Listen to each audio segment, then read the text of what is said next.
Have you ever wanted to be a successful anime voice actor? Well, I'm here to tell you that you can. Yes, you with the face can be a successful anime voice actor, and I'm going to show you how. Stick around.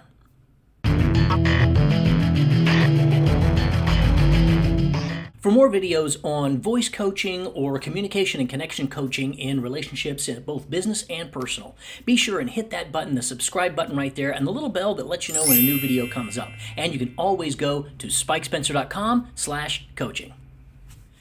Hey guys, my name is Spike Spencer, and I have been voice acting for about 27 years, I guess. I've been acting about 30 years, but predominantly voice acting for definitely the last 16 years or so. You might know me best from Shinji Ikari in the Evangelion franchise, maybe Hanataro from Bleach, Snake from Black Butler. I'm also Kled and Wukong in the League of Legends. What else? There's a whole bunch out there. Just, Google me. And all these years that I've been doing this, I have learned quite a bit, and I'm going to share some of that with you today about how to become a successful anime voice actor. So let's get cracking. All right, let's talk anime. Now, most of you already know what anime is. That's why you're watching this video. But for those of you that don't, Japanese animation is known as anime. And what a voice actor does with Japanese animation is we dub it into English. So what is initially in Japanese is now in English, and that's what we watch in all of the English-speaking countries, in Canada, Australia, where I'm at right now, New Zealand, all across the United States, etc. And I want to talk to you a little bit about how it works from the technical aspect, how it's all set up in the booth. But I want to run back a little bit on the history of it, because I started way back in 1994, 93, 94, and it was a place called AD Vision. That was there in Houston, Texas. And there really wasn't much going on back then as far as dubbing goes. Now there's places all over. There's Los Angeles, Dallas, there's New York, Vancouver, and other places. But back then, AD Vision was like the big thing. And we started doing Shinji with Evangelion when they had one recording booth. And they ended up pretty much owning a whole freaking city block and had 13 studios. And it was pretty big near at the end when I moved from Houston to LA. And the reason why I want to talk about the history of it real fast is because things have changed. The tech has changed. Back then, we had to do the recording and then send the VHS tape. Some of you know what a VHS tape is, right? A VHS tape we had to mail with the script, with handwritten notes, over to Japan. And then they would make corrections, they would watch it and give notes, and then mail that back to us. That's how it was done back in the day. It was so old, we used to have to pantomime our anime. And we were grateful. So things have changed. So one of the dominant aspects of anime voice acting is speed. You have to be good, you have to be quick, because it really moves. All right, let's talk about getting in the booth. So what does an actual anime voice session look like? All right, we've all seen pictures of a sound booth. Well, in a sound studio, there's all kinds of ranges, but you're going to have some of the similarities, right? One, you're going to have a microphone. You're going to have some headphones, probably. You're going to have a window sometimes where you can see the engineer, director, producers, and everybody else who's there. Sometimes you won't. Sometimes you may have a little camera up in the corner so they can see you. You're going to have a screen in front of you somewhere that is the TV screen, and that's where you're going to watch the video before you actually record it. And your script that you're going to be using will be either nowadays it could be standing or laying flat in front of you. It could be a Mac, Mac, not a MacBook, but one of those little thingies.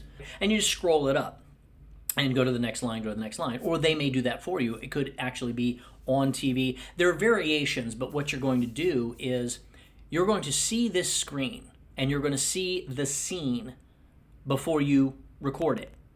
And you may only see it once. That's it. So they play the scene and you go, okay, I got it. You read the line that's there. So you can kind of see it and you go, okay, great. and they say, okay, let's record it. That's how fast it goes. When I'm talking about speed, I mean you have to get it done. And I'll give you some exercises in a little while that help you do that. And in this session, when you have your headphones on, and I said you may have headphones, you may not. Most of the time you will have headphones, but I've been to some sessions where they didn't want me to have them. It happens. Everybody's got their own way and their own style. Do what the director tells you. Trust me. Now, when the scene is about to start, there's a 3 beep thing that you're going to have to know about. And it took me a while to learn that. I was like, wait, I'm not quite sure about this. Because when we started a long time ago, there were no beeps. Beeps? What? Who knows about beeps? So when you do the beeps, when you hear the beep, beep, beep, that 4th beep that is not there, that's where you speak. So it's beep, beep, beep. I'm going to talk now.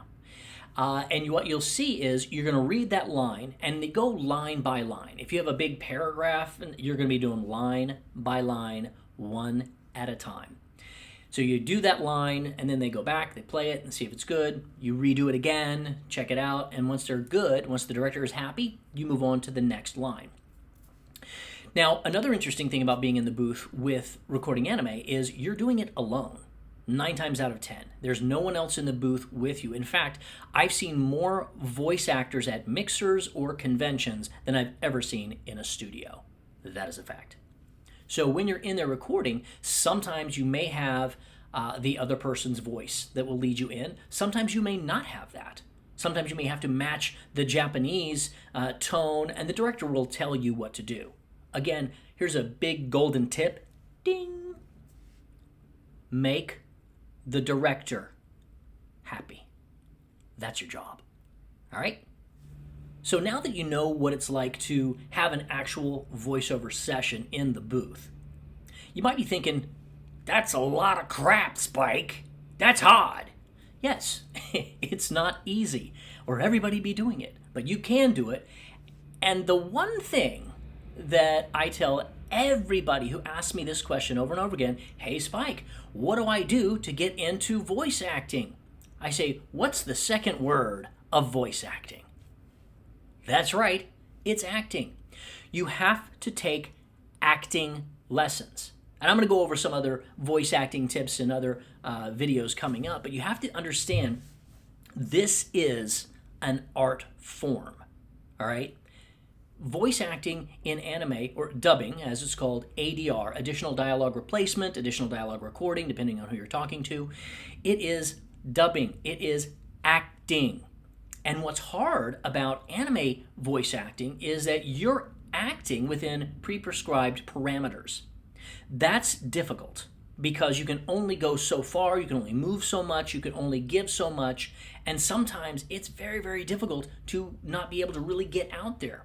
For example, in original animation, they are going to be filming you sometimes, and maybe you have facial capture, performance capture, things like that, and you do the lines and you get all these great physicalities, and they model the animation off of you.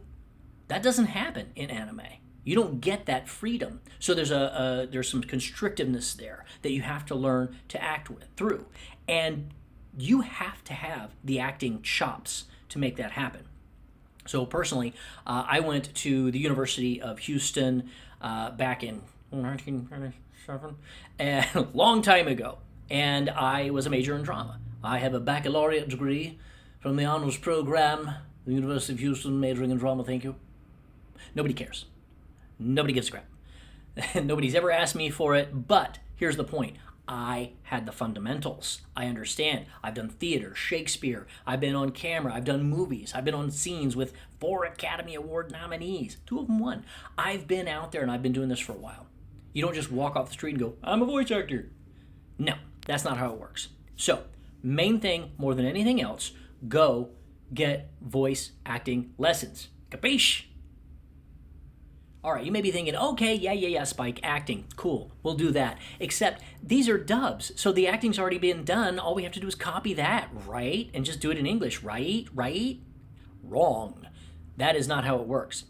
I told you your biggest job, your main job, is to make the director happy. You're going to be directed in increments. you have to be able to act in increments. You may do a line and they'll say, hey, I need 10% faster. I need 20% higher. I need 50% more intensity and about 30% younger. Those kind of things. Those little bitty dials, you have to be able to make it work exactly the way they want it to work, and you have to be able to go fast. That's what's so important about taking those acting lessons. You've got to get in the booth and work with them, because these dubs, let me tell you something about dubs versus subs. And this is going to get awesome, I think. We're going to get a lot of this on comments. So, dubs go deeper than subs. Why? So when you have a subtitle, they are typing it out. Now, this is somebody who's typing it out in English. Depending on your translator, you're going to get whatever they decide that line is supposed to mean. If you don't speak Japanese, you don't know. But they're putting that on the screen, and they have to put it on there so that it's fast enough for you to read before the next scene. So the meaning, the lines, the verbiage, all of that stuff gets cut to the very, very basics. Whereas with the dubs, not only are we able to do the lines, we're also able to make the lines work better for an English audience. And we're able to put a really good acting performance under it. So therefore, dubs are better than subs. Oh yeah, I went there. All right, we've gone through the dub subs, we've gone through the acting, we've gone through the history. Now it's time to get down to some exercises that you can do. You want to get out there, you want to make this stuff happen. Here's some great tips, tools, tricks, techniques, etc. that are going to help you do just that. Let's start with watching anime. Duh. I mean, you need to watch some anime, right? You're probably already a fan. Great. Well, a lot of us voice actors don't really watch that much anime because we see a lot of anime. We just see it from our character to the next character to the next character, and then we're off doing something else. However, if you get an audition for a role on a series that you can find on YouTube or whatever, then you get to watch that video in Japanese, and you might even have your character there, and you can see how they want that character to go. You get a feel for the show. What's the acting like? What's the rhythm, etc. So watch anime, especially any shows that you're auditioning for, you want to audition for, and see what you can pull from that. Second, talk. Talk. Talk in your car, talk to yourself, work on your voices, work on placement of your voices in different parts of your head, in your body. Do silly voices. Go up in your nose, go down here in your chest, whatever you got to do. Start talking. You've got to use your instrument. That will loosen it up. And you will find these great little characters that'll pop out of nowhere. When you do find those little characters that pop out of nowhere, get on your phone, record it. Record a line, 2 lines, or whatever in that. And you will remember that character that way. One of the most important skills that an actor can have is called cold reading. Let's say you get the job. You're in the booth. You've got the script in front of you. They play a scene. You look down. You read the line. You figure it all out. Great. Well, sometimes you're moving so fast that you look down to the next line and you almost have no time to read that before you go to the next thing. I have read lines in scenes that I had never even seen before, and it's cold reading. You just read it right there, like you know it. It's been in your heart and in your brain, and you understand it, but you just saw it. It is a very good skill for actors to have. Most actors understand what that is. Let me share with you a way that you can get that. You can get very good at that. Pick up a magazine, a newspaper. Newspapers, what are those? Whatever you have, somewhere where you have an article, something that you can actually read, and you pick it up, you open it up, and you start reading out loud, and just read it. Now, when you first start, it's going to be hard sometimes, you know. You may be a natural at it, but it is a skill that you will pick up. Do it often, do it frequently, and what I do in the mornings, for example, I like to wake up and read something, like a positive something, something that helps me start my day on a positive note, usually a nice book that I have. Well, I'll open that book that I've never read before. I'll say, okay, chapter 3. And I start reading. out loud in the morning. And I actually walk in an infinity circle. It's a whole coaching thing that I do. But it is helping me to assimilate the words and the knowledge better by having the movement with it. And I'm warming up my voice in the morning, and I'm cold reading. So that is something you can try in the mornings. That's something that I really like to do. Before an audition, before you do any work, any sessions, you want to loosen up your voice. There's a lot of different ways you can do that, but I would recommend some hot tea. And as I said, wake up in the morning and read. That will get you moving and get your voice warmed up in the morning before a session. Nice, easy, ease into it, okay? Don't get up and go, you know what I'm going to do? Scream! No. Get some tea with honey, lemon, that sort of thing. Maybe loosen up your face. Literally just get your hands in there and blah, blah, blah, blah. And all the weird stuff that makes your face look silly and goofy. Me, my, mo, moo, rubber baby buggy bumpers, those sort of things, tongue twisters, etc. Just warm up before you do any sort of audition or any voices of any kind, because one, you want to warm up your throat and your face. You also want to be at your best. If you go in and you're kind of sluggish, it comes out on the microphone. That microphone picks up everything. So a lot of people come up to me and say, well, hey, look, I do all these silly voices. Here's a crazy voice. Here's a crazy voice. Here's a crazy voice. That's nice, but if you can't act in that crazy voice, it doesn't matter. And if you can only do those voices, you may wait a very, very long time before you ever get a role. So you have to act with your voice, and you have to know how to use your voice. That's why I say acting lessons. Learn how to use your actual voice. Don't get caught in silly voice land. I was on a job, and this guy could do some crazy good voices. I was like, wow, you are really talented. However, the job he was hired for was none of those crazy voices. It was his voice, and he sucked. He got fired on the spot. Don't get fired on the spot on a job, because that pisses off the producers, the directors. It costs them a lot of money. So just because you can do silly voices does not mean you can voice act. Take that to the bank. Hey, if you're really liking the things that I'm sharing with you, remember to subscribe to my channel and hit that like button down there and that little heart thing. And be sure and share this video with your friends, your family, and everybody you meet on the street, because that's how it works. And let's have a little conversation here. What is the biggest hurdle to you becoming a successful anime voice actor? Put it down in the comments. Let's talk about it. Okay, voice acting is a ton of fun. It is also a very serious business. So that is the next step you're going to have to really understand, is you have to treat this like a business. You're going to have to invest in yourself.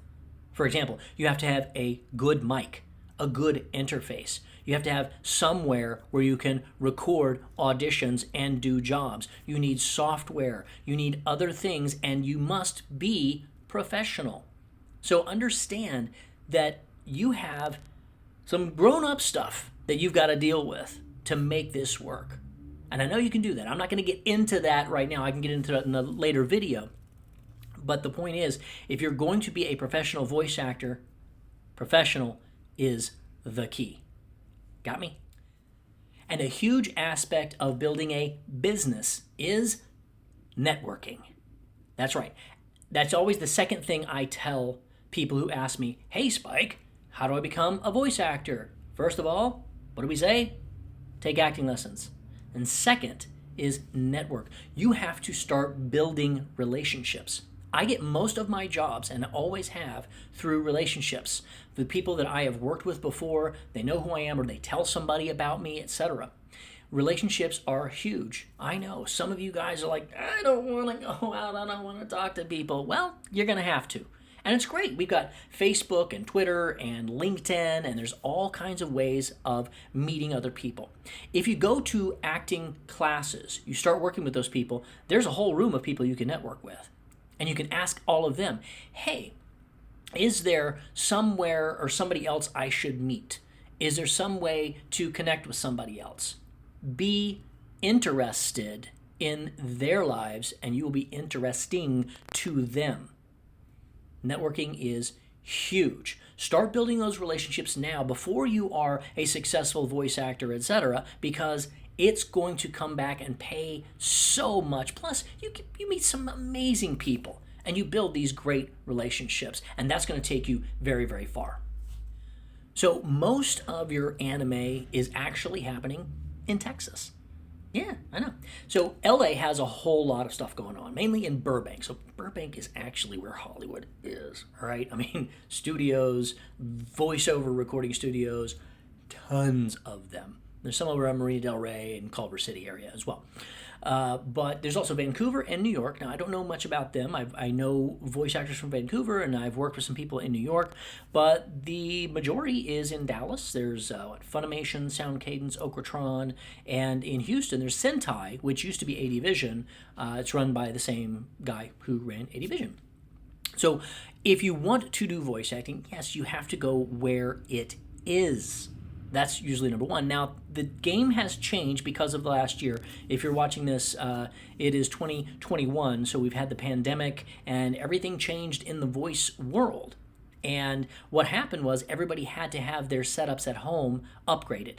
So people who would just go into the studio for an audition were having to audition from home. So they had to really invest, like I said before, and get better microphones. I had to upgrade. I had to get a better microphone. I had to get a better interface.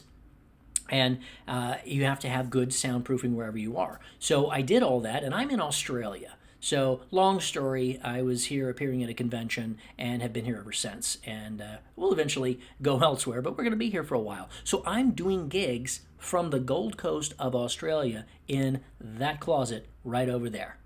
And I've got it all set up over there, and it's upgraded. So it's like I'm just down the street. Think about this. Wherever you are in the world, if you have access to all of the stuff, then you can audition anywhere. Now, where are the jobs? How are you going to get those jobs? Again, it goes back to networking, acting classes, and getting involved.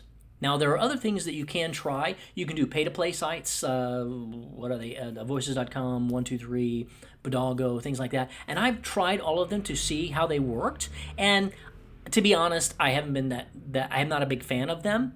However, if you're starting out, it will help you because you will audition your ass off, and that is helpful. So anyway, the places to go, obviously, LA, Texas, New York, Vancouver. Other than that, I don't know what to tell you. Okay, well, that wraps up the initial how to be a successful anime voice actor video from me. I hope you enjoyed it and got some good tips, tricks, tools, and techniques from everything that I told you from my 30 years of doing this crazy thing. If you'd like more coaching, you can always check me out on spikespencer.com. I also have a podcast called the Mindscrambler Podcast that I invite you to listen to. Really good for mindset. And you can check that out on Apple or on my website, spikespencer.com/podcast. Be sure and share the video, and I'll have lots and lots of links to everything down below. And if you haven't yet, tell me, what is it? What is your biggest hurdle to becoming a successful anime voice actor? Right there in the comments. Hope to hear from you, and I'll see you in the next video. Techniques that I've learned in 30 years to help you do all relationships, business, or communication and connection coaching in business and personal areas of the channel. And be sure, that's spikespencer.com. I also have a web.